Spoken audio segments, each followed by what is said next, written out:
So I didn't like the price action. Me and the morning client, we were already looking at, let me put this back on regular hours.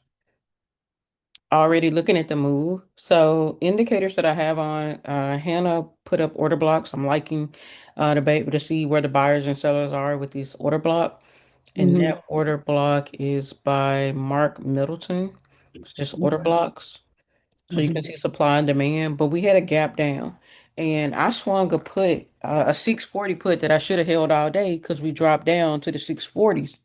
Mm-hmm. But I didn't think it would continue to drop. I just thought it would do a little pullback and I'd be able to take advantage of it. But what had me really see that was last Thursday. Last Wednesday, we didn't get the pullback. Usually 50 to 75% of the time, Wednesdays are a pullback day. We got it on Thursday. So I went back on the chart, went back to Thursday, and I said, okay, let me just run it back, see what happened. Here's Wednesday. We sold down at the end of the day. And Mm-hmm. then I took it and used, you could use a ruler or you could have just added it, but where's my ruler? Just taking this move here. You had about $4 on that move down. So I was like, okay, if it's $4 and we didn't get the pull back on Wednesday, we'll probably get it Thursday. Here now, we're Wednesday to Thursday. So I'm looking at that same pullback. If you take that same, take the gap from today, what was that? Mm-hmm. Same exact $4. So you could have just traded puts, swung them, and been profitable. Even me being, $10 out the money, I was Mm-hmm. still able to be profitable on that swing and it went deep in the money. And again, me over analyzing my own trade, I knew not to get the zero DTE. And but Mm-hmm. me closing the trade, I forgot I didn't have zero DTE. I actually had Fridays. So I Mm-hmm. didn't have to get out of my trade this morning. I could have got out. Once we started dropping, and I think the contract was like 50 something dollars. So Mm-hmm. I could have kept it. It was very much so super profitable. And even the zero DTEs, these came down and sold too. But high of the day hindsight, I could have kept it because I had 2 days on it. So the theta wasn't really eating me. But it just kind of consolidated. I was like, I'm not going to sit in consolidation and lose my profit that I have. Let me just go on and close this one. So I didn't get negative here. When you Mm-hmm. have your gap, use the rectangle and redraw it so you can see that midline. You can see we got right up to the midline of the gap and consolidated and could not push higher. So that would have gave you your confluence. I don't need to take calls right now. Mm-hmm. Once we broke the low again, I got me and the client were on the call. We took puts here. I missed my exit. 10 minutes later, I was able to exit here. So anytime you have a trade and it's not just running away from you and hitting previous resistance, you Mm-hmm. can just hold that trade and get out. I was able to get out at about $26 in profit. The client that I was on the call with, I think they made about $300. So booking a one-on-one live trading can really, increase your confidence, your trading style. And again, it pretty much paid for his one-on-one because I walked her through these trades and then we were looking for the next step. Now we can't see the order block right now. I'm not sure if I do bar replay if we can, but let's just check and see if we can see it. And if we can, oh, let me go back on. I need to be on SPY. On the wrong ticker. Let's go back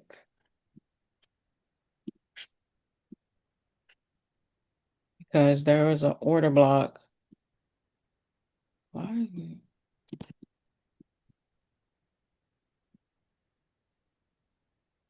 Oh, I see what I did. I cut it at the wrong day. Hold on. Let me get out of that.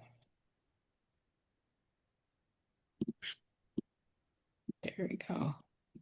And now let's see if I can start anew. And I'm gonna cut it back to here. And we're gonna play that out. So you can see this order block sitting down here. So I was just like, hey, we'll play it out. Let me actually speed up a little bit. I didn't really need to cut it that far. There. This is our initial exit. I didn't exit. It popped back up on me, waited for the second opportunity. And I said, hey, all we have to do now is wait. We can cut VWAP on, we'll be able to see the price action move, and we can set an alert. Either we're going to hit the top alert and be able to push higher up through VWAP, or we're going to hit the lower alert and be able to sell lower. And sellers are going to push through all of these buyers right here. So another low, and we use ATR, pre-market high, pre-market low, to get these levels. If I'm using ATR, my from the open to, it's 651 at the open. Hold on. Is 652 at the open. So $2 to the upside would have been 656 and $2 to the downside would have been 648. So as we're watching, my TP1 is right there at that 648 and there's Mm-hmm. my TP2 full ATR down there. So as the day started to play out, we started testing, we broke that gap, and where did we go to? Struggle, but we still hit that TP1, and we started selling down into this order block. We're getting late in the day and lower volume, and we couldn't quite smash TP2, but we got very damn close to that TP2. So I took three trades. I took I took two trades. I closed the one initial put. I took a Mm-hmm. trade on the call, and then at the end of the hour, power hour, me and another client were on the call. We took a last minute. We got like $10, $11 after the put down here, and it ended up going about $20 in profit. But it was on. I took mine on Robinhood, so I knew Robinhood was going to close me out at 245. So still a great play. Being able to see the order blocks, you can see demand and supply on your chart, and then you layer in. We can come back in and add VWAP.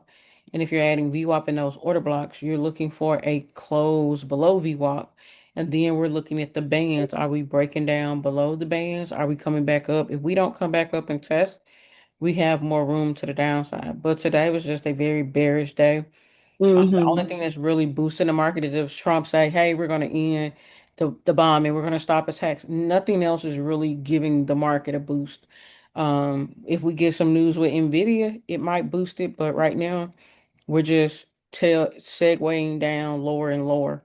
I even showed I've been showing that higher time frame. I need to keep. I'm gonna take VWAP off so I can go up on a higher time frame because I need to take order blocks off too. Just gonna blind them for right now. You see, we were sitting at that support level. We just now broke that. We've been weakening through this support level. We break this one. It's like, okay, Chaz, where's the next lower level? Well, we got to go back and look to the right. We got a lower support, 641. We have a gap here at 637 to 635. And then there's a gap down here we have not ever filled. And you see that thing sitting bold smacking our face at 695 to 698. Sorry, Mm-hmm. 595 to Mm-hmm. 598. Mm-hmm. So those are the things I have on my radar. Like, when are we going to get there? I see us being bullish up until April. I'm sorry, bearish up until April, just by how the contract prices look. So if we just look Friday over Friday, what's next Friday? The third. Oh, is that gonna be Good Friday? So the market's not gonna be open. Good Friday, yeah. We're gonna have look at that. See, I just all I did was go find the money. So the third Friday, why are there 100,000 people sitting on this strike? And they're already up 40%. They already knew something we didn't know because they're up 40%. Mm-hmm. 100,000 sitting on the second strike. Are we going to be bullish after that? After the second, we're going to go to the 10th. And let's look at where people are sitting at. Not a lot of honey here. So again, we might wrap up somewhere between the 10th and the 17th. Nope. Look at the 17th again. They're still sitting out here. Court called these like 2, 3 weeks ago. I still have them on my watch list. 535, 525. We Mm-hmm. got 485. Why are they way out on these strikes? 585 again. Again, these are just ones you want to keep on your radar. These have gone in profit, back out of profit, and they're super affordable. But you can get out here, grab this contract, get you 10 to 20%, hop back out, hop back in, and every time it push up, hop in and grab that little play, and then hop back out. But this is how I hunt the train to see, okay, when are we possibly going to get a directional move? outside of these puts, and I'm just not seeing it so far. We thin out a little bit more by the 24th. So this is when I start to think we may have sentiment to say, oh, war is over, or we reached an agreement, something like that. Mm-hmm. Um, let's see. I know the only news that I've seen in Discord is True Ronan put that supposedly Trump is extending he's pausing attacks until April 6th on their energy facilities, on Iran energy facilities. So I guess we'll gotta see what happens in the morning. Right. That news. But that could mean nothing. They keep saying like all of this is just anticipation. It's kind of um like if you're in a fight and somebody say, put your hands down, I'm gonna stop hitting you. Well, until you stop hitting me, I'm not putting my hands down. So Right. we have to be prepared until it's actually a ceasefire. Communication is not a stop of the war. In Right. good regards, all of this is just overreaction. Those pumps are overreaction for them telling us that something's about to happen. It just has not Mhm. happened yet. So we want to watch and see do they hold this area after hours, but definitely paying attention to this level. I would definitely mark off this level because this is where it got to. Put everybody mark 652.35 or that 652. They could not push above here. All of that activity and bullish sentiment edged out right there. So we're gonna make this a very strong, visible point. I need to do something other than, yeah, we'll just make it red. There we go. So now we see this level, so we can come back to our attention tomorrow. We're back on the support line. We consolidated here from 12 to 2. We're back at that consolidation zone, back up under those buyers. We cut that order block back on. We had buyers sitting here before. Now they're down here. Can buyers hold this area overnight? They're gonna have to work. They're gonna have to keep buying shares right here for this not to slip back down under support and come back to close.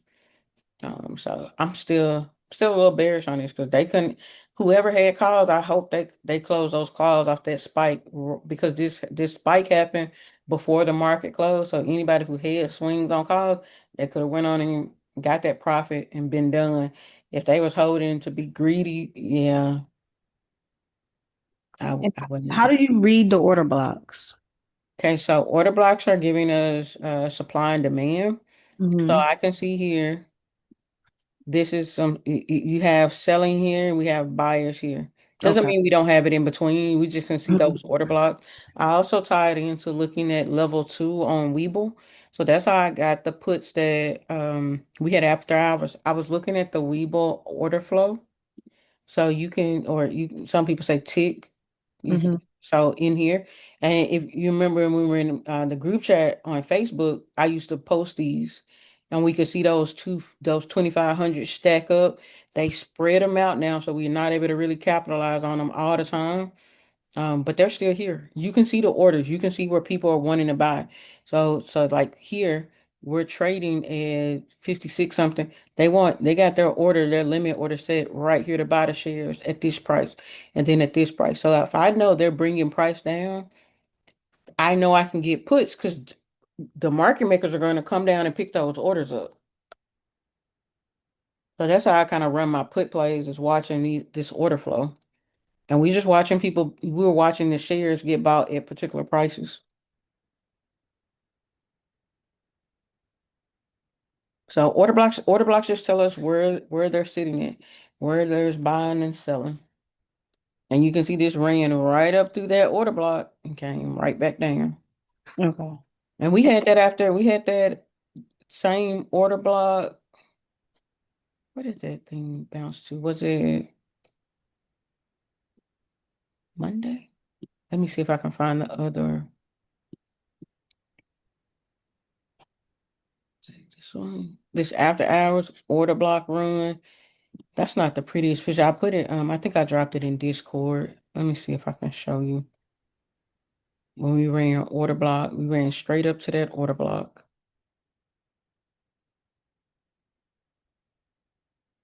Boom, right here. See that? Buyers right up to that sell order box. Just ran straight up to it. 5, 10, 15, 20, right back into those order blocks. That takes some practice. I've only used it two weeks, and again, I gave my credit to Hannah for using them, but I'm liking them. It's keeping me from getting trapped in some plays because I can see price action.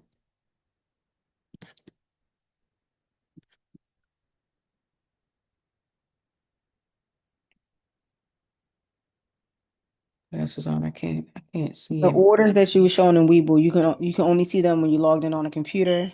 Nope, you can still see it in your if you pay for level two or if you have the premium, you can see it. You just when you're looking at your go into Webull, Mm-hmm. go to whatever ticker. So if you go to SPY Mm-hmm. and you see the chart at the top, you see your dates, just scroll down a little bit more and you'll see order book level two. Okay. And it's the same thing I'm seeing on that screen. I just use it on the laptop because I don't have to sign in from my phone for y'all to see it. Okay. And you just watch those levels play out. So you said under options. No, so don't click anything just while you're on your ticker. When you Mm-hmm. see the chart, scroll down. You should see like your 5 minute, your daily, weekly. Scroll Yep. down some more, then you'll see order book and then level two. Okay. Got it. Okay, I see.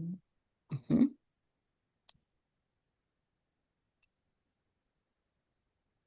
Magenta, Felicia, Sharon, C, do y'all have any questions, comment?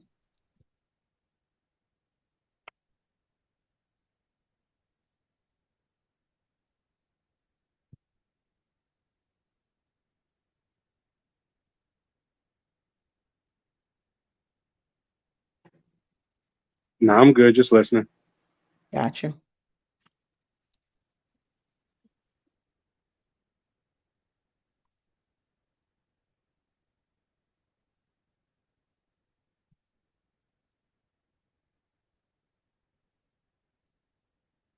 Okay, so the levels I was talking about was looking at pre-market high, pre-market low, and then we had some after hours movement. So I marked this level here. So mark that for tomorrow for retracement to the upside, the 652.34 area. And then we had support and consolidation down here at about 646.50. So we just need to be aware of this range of movement buyers gave up here, and this is where we've been constantly having a support. If we break that support, we can naturally see some downside. And then if we go up on that higher time frame, like I said, we can see that there is a some lower puts with a whole lot of open interest on them. And I would say that this war may not wrap up until April, just with looking how far out they got those contracts. It could end a little bit sooner. They just bought time with those contracts. That is another um, a motive there. But until we start to see them scale out of that contract, they're still pretty bearish on the market.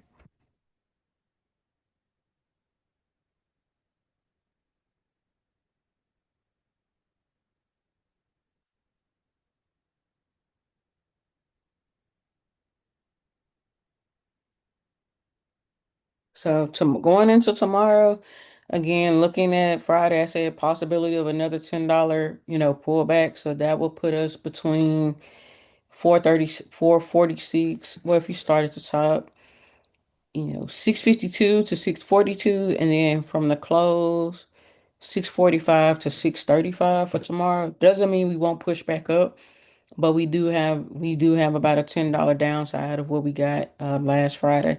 If Trump doesn't give us any bullish sentiment, and also we don't have much news, um, I don't see why people would buy. I don't really see why they hold over the weekend unless they're just being risky because we don't know what's going to happen. Trump could say anything Saturday, Sunday before those markets reopen. Still fairly bearish.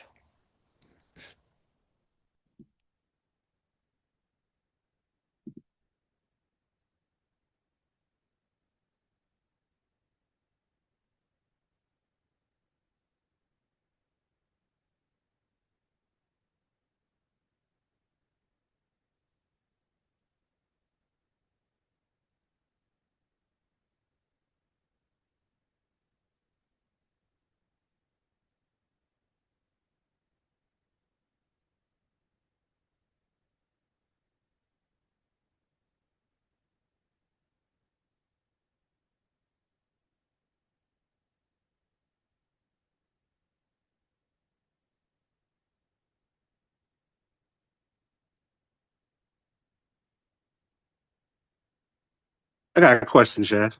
Hmm. So pre-market, is that both sessions before 9:30 or just that one session before 9:30? Just the brown. This is post. That's from market close to 3 a.m. Pre is going to be 3 a.m. up into the open. Okay, so the one right before that's pre-market. Just that little brown section, 3 a.m. Well, Central Time, 3 a.m. to 8:30. All right, Yes, got this you. portion. Got you. But this office hours is for you guys. It's for y'all to ask questions. I don't have much to lead with. Wanted to show that for today. And just I give got a y'all. question. Yeah.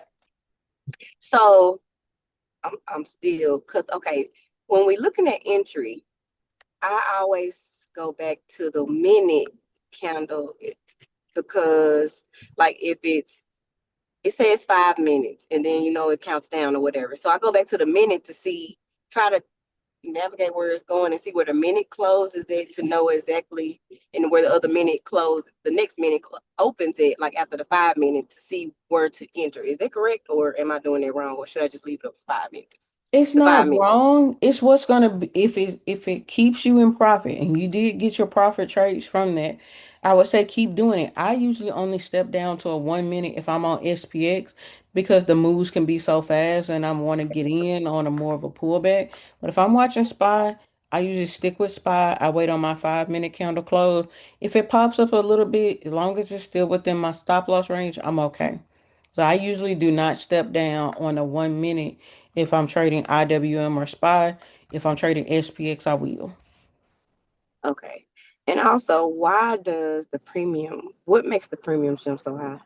Market makers set the premium. So the people who run the market, they decide what the premium are going to be in volatility. If we have a lot of volatility in the market, a lot of news, they're going to just set those premiums high. One, they don't want retail to kind of take advantage of that. So they will, strategically have those premiums spiked, or we say juiced. But it's nothing we control. It's just what the market makers decide.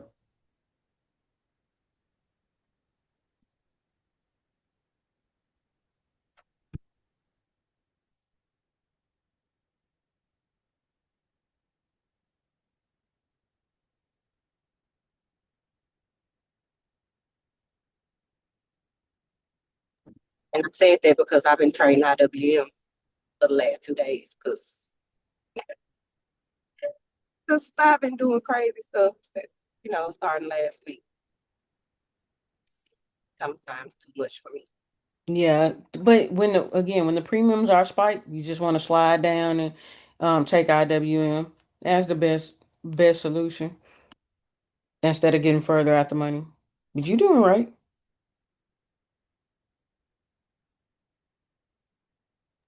Okay, I was just making sure. Mm-hmm.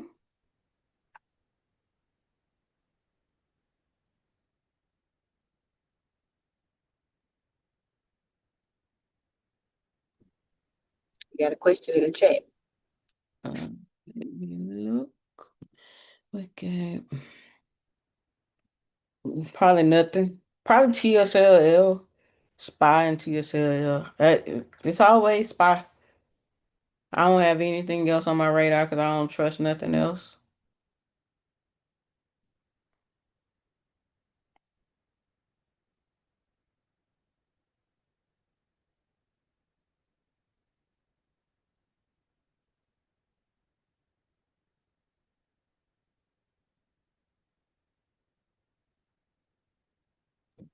And I feel, I know I'm into or whatever, but I need to figure out. I don't understand when y'all say y'all retest. Like, I need to understand what retesting is. Like, how do I figure out how to retest what I'm doing? What we're doing when we retest or how you can retest. Well, what your guy when you say you guys are retesting a strategy, like I need to see that in real time. I don't understand. Like, how can you go back? Like, when we're live trading, I don't understand like what y'all mean when y'all go back to retest to see if something worked or not. So one way you can do bar replay, until we go back, we can look at the chart. So if I'm looking at a particular trade today, and I'm saying if I'm back testing, probably not retest, but more back test. And like Kendra put today, she's been back testing or she's been testing out her current plays with earnings. Most of the time we're doing the trades that we're continuing to do a particular play and doing that setup again. We're doing the exact same thing. So we're retesting that strategy. But if you wanted to like set up a hypothetical on a retest or a back test of our trade, so if I wanted to back test my trade from today, I'll go in the bar chart and I'm gonna type in SPY and then I did the 640 put. And what I'm doing is I'm going to the contract that I had, which is for tomorrow, and it was a 640 put. And I want to backtest or retest. Did I exit the trade too early? Could I have stayed in? What was the better exit? And all I'm doing is when you're in here, make sure you change these candlesticks because they're going to be set to these type of sticks and you're not going to be able to read it. Set them to candlesticks, go down to a 5 minute. Now I can look at the chart from today and see, okay, when the market opened, uh, that's not the right contract. Hold on. I had 6 I'm like, that's not how much I got for that contract because I wasn't in the puts. So let me go down. This is the 640 put. And bar chart is free. I'm not signed up. I'm in the free version. You get 20 views or so. So you don't have to pay for this. But this just allows you to backtest. So here's the market open, contract open. This is where I got it. It closed at $58. It opened up at 77, got as high as 97. I got out, which was great. I could have got back in about an hour, 2 hours later. They went back down to 44. And then this contract ran back up to about 150. So I was good to close my trade and I could have repositioned, or I would have had to sit through the pullback and let this premium ride back up. So this lets me know, okay, for this contract, $47 or $44 was kind of like the optimum low of the day. This was the actual low 44. And had you ran this from the low print to that high print, that's a good return. So that's what we say we're back testing or retesting a particular play in real time. We're just mimicking that play over and over again. Can you look at IWM 247 put? I think I had a meeting to go to, so I got out of it, but I think I mean it's at 247 now, so I think I probably would have made something. I got out when I was at even because I couldn't watch my phone no more. Yeah, if you can't watch, don't stress yourself. Don't hold plays too long if we're gonna be distracted. And that's why I got out. Like if I wasn't gonna be distracted, I had two one-on-ones. I had three one-on-ones and an appointment. So that was like 4 hours. I was like, yeah, let me just take my money and get out the way. But had I left a runner or let one or two contracts run, those printed really good. But if we distracted close to play, don't matter how much money you leave on the table, we can always trade another day. That's an Mhm. emotional and psychological part of us trading, not letting that trip us up and staying in bad trades because we assume that there's going to be more profits later. And it's just an assumption. Markets could keep tanking. If we're in calls, they could reverse on us if we're in puts. So we just have to be prepared for either way. And what you just were looking at is called barchart.com. hmm And like I said, it's free. I just have the free version. I'm not paying for it. None of that.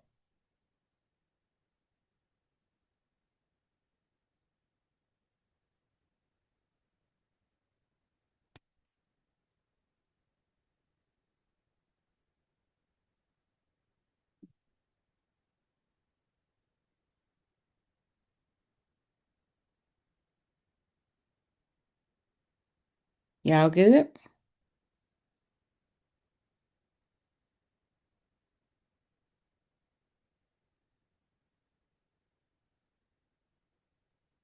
No, I did have a question. It's written in my book, but I can't my work notebook. But I think it was something about the 20 MA and the 200 MA or something. So I look at the 9, the 20, the 50, and the 200, and I look at them in Webull. I don't use the EMAs or the SMAs in Webull, I'm sorry, in TradingView because they are off just a little bit. I like just the plain moving averages. Inside of Webull, they're pretty consistent, but I like it on my phone. It is going to look slightly different if you use it on your web trade. Let me just show you the difference on the chart. And what do they mean? You have a simple moving average and a uh, exponential moving average. So they're just some are just slightly more sensitive than the other. They're gonna be roughly similar, but I've looked at both charts and they're not the same when we live trade. That's what made me say, okay, I can't look at one. I don't want it on my Webull chart because it's gonna throw me off if I put it on my trading view chart that way. This is pretty consistent and it will look like your phone. But it just doesn't line up. So if I set my VWAP in the colors in here, they're going to be different than the ones I set in my mobile app. They just don't sync that way. But on TradingView, all of them are the same. But just these moving averages won't look the same as my Weeble one because one is simple, one is exponential. I haven't tried to match them up to see which one works better as the one that I have in Weeble. But I'm pretty accurate when it comes to just looking at Weeble. I can look at this cross, and we're breaking below this point, and until we get back above that level right here, I'm not taking any calls. So I still watch it from my phone because it's just a cleaner view. And your moving averages are how many, like how far away or how close we are to that price action from that day. So 9 days ago, 20 days, 50 day, your 200. Those are your day moving averages. Okay. Now I'm about to test. I had another client, well, another trader reach out and they were like they're using the 400. So I'm about to start looking at the 400, see what it does for me. They said the 400 works better on the daily, so you can look at your daily chart. It's probably be more consistent for a swing trade. Okay. And you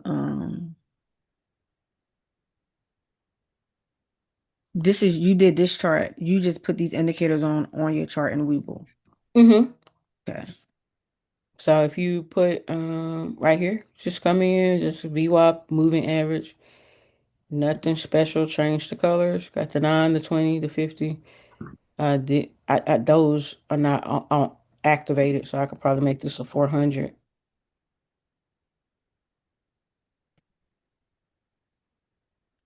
And then I'll come cut that one on, but I don't really want that to be. We'll make this purple and make it thicker than the rest because that's a 400. And then now look at my chart. Mm, 400 is way up there, but I'm not on a daily chart. This is just on the Mhm. a 1 minute. I'm not even supposed to be on the 1 minute. There we go. So if we were trading today, we can see it broke that 400 and never came back to it. And then if we went up on a daily, bearish below that 400, bullish once we start headed back up toward it or across it. I like to play it out and go back and replay, but again, I just put this on my chart. So I haven't utilized it much, but you can see, okay, we got a couple of crosses. It couldn't hold, couldn't hold, couldn't hold. Here, start getting above that 400, and it stayed bullish. But they all tie in together. You can't just use just one. If I'm day trading, you can follow the nines. A lot of people do the 913 cross. Um, I'm not too big on the crosses. I like watching my price action versus crosses, but that's just a preference.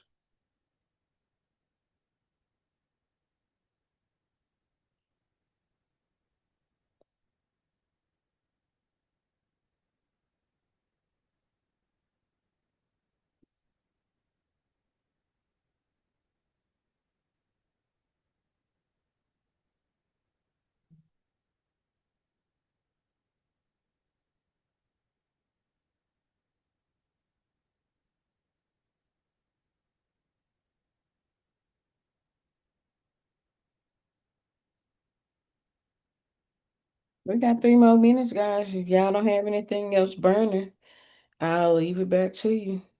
Well, for Y'all the have last, questions? I have one more question. For the last 3 minutes, can you go back to the spy chart and then just basically, so we have to mark the, today's open, today's close. Then we had that spike that couldn't hold at the 253.31 or something Two, like that. 652.31. Yes, yeah, 652. I don't know where I got two from, but yeah, 652.31.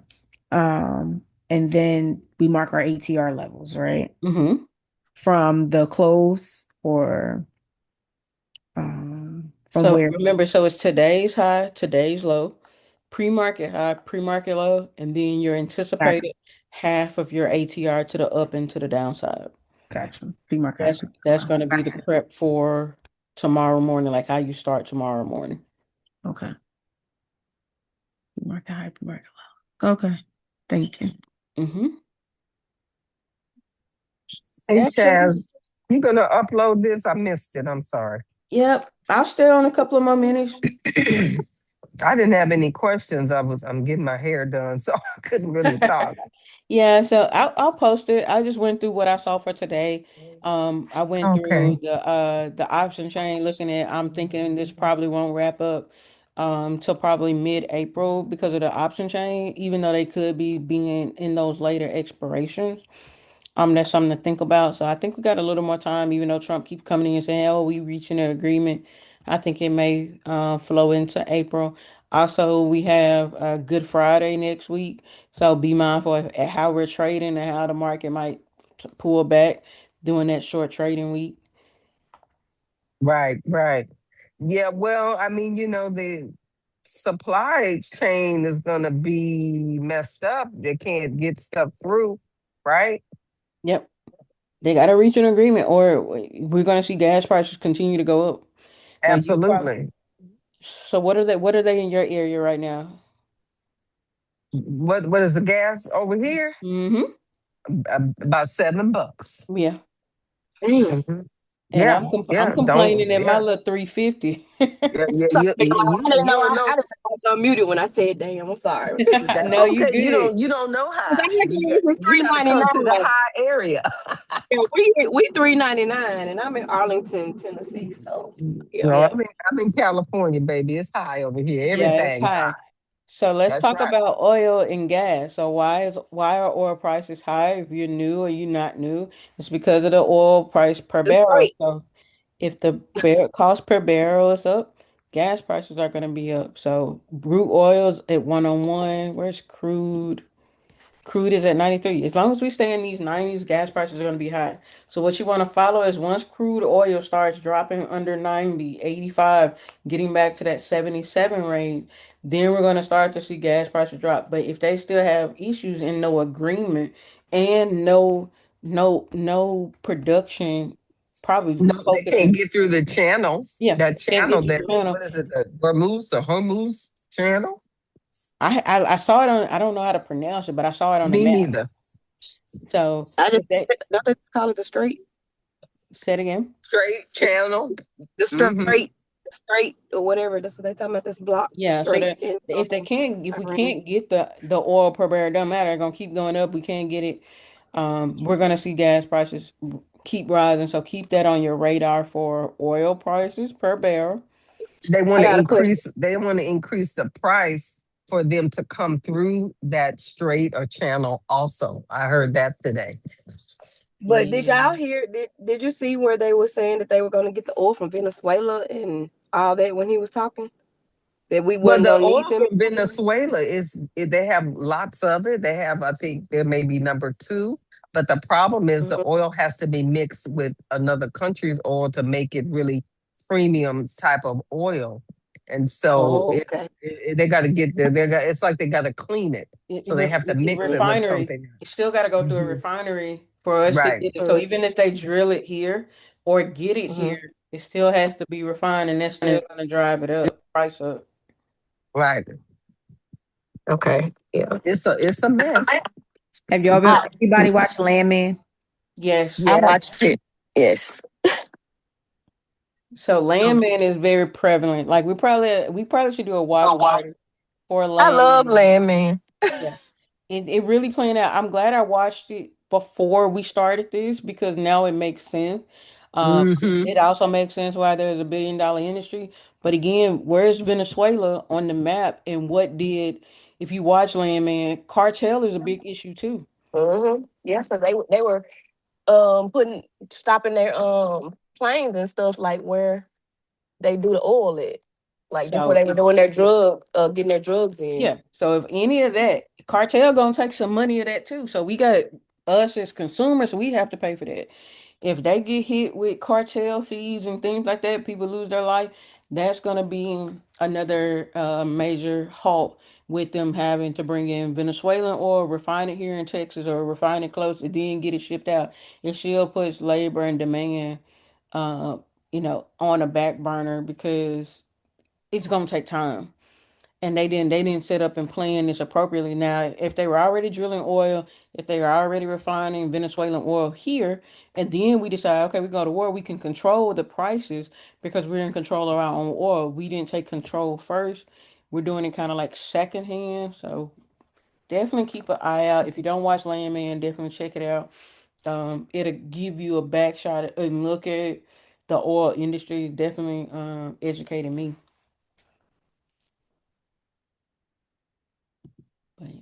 But this has been fun. I will get this rendered and drop the replay in the resource channel. If y'all got questions, feel free to DM me. Thank you, Chaz. You're Thank welcome. you. Y'all have a good one. You too.